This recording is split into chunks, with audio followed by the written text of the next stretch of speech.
அன்பார்ந்த சகோதர சகோதரிகளே, இது ஒரு சிறிய கதை, கேளுங்க. லண்டன் நகரில் ஒரு பெண்மணி வாழ்ந்து வந்தார். அங்குள்ள காலநிலைக்கு ரோஜா மலர்கள் நன்கு வளரும். அது அனைவருக்குமே பிடிக்கும். அந்த பெண்மணிக்கு ரோஜா மலர்கள் என்றாலே அலர்ஜி. ஒரு ரோஜா மலர் அவர் அருகில் இருந்தாலும் அவருடைய கண்களில் இருந்து கண்ணீர் வந்துவிடும். அதைத் தொடர்ந்து தும்மலும் வந்துவிடும். அதனாலேயே ரோஜா மலர்கள் அருகில் செல்வதை அவர் தவிர்த்து வந்தார். ஒரு நாள் அவர் பணி செய்யக்கூடிய நிறுவனத்தில் மீட்டிங்கிற்கு அழைப்பு வந்தது.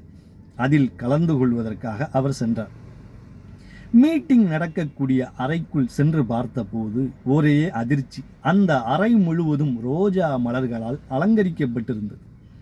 ஒரு ரோஜா மலர் நம் அருகில் இருந்தாலும் நம்முடைய கண்களில் இருந்து கண்ணீர் வந்துவிடுமே, அதைத் தொடர்ந்து தும்மலும் வந்துவிடுமே.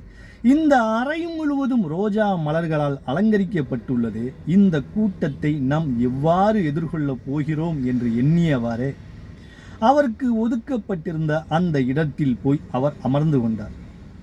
அவர் நினைத்தது போலேயே அவருடைய கண்களில் இருந்து கண்ணீர் வர ஆரம்பித்தது. அதைத் தொடர்ந்து தும்மலும் வந்துவிட்டது.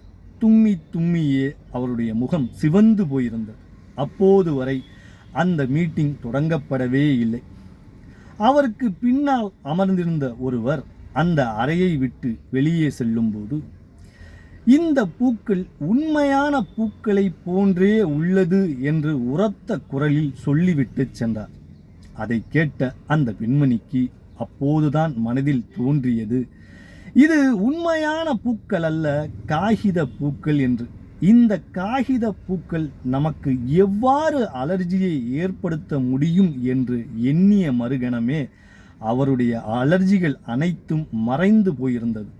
நண்பர்களே, இந்த கதை எதற்காக சொல்லப்பட்டது என்றால், நம்முடைய எண்ணங்களுக்கு எவ்வளவு பெரிய சக்தி இருக்கின்றது என்பதை நாம் உணர்ந்தால் எதிர்மறையான எண்ணங்களை சிந்திப்பதையே நாம் நிறுத்தி விடுவோம் என்பதற்காக சொல்லப்பட்டதுதான் இந்த கதை.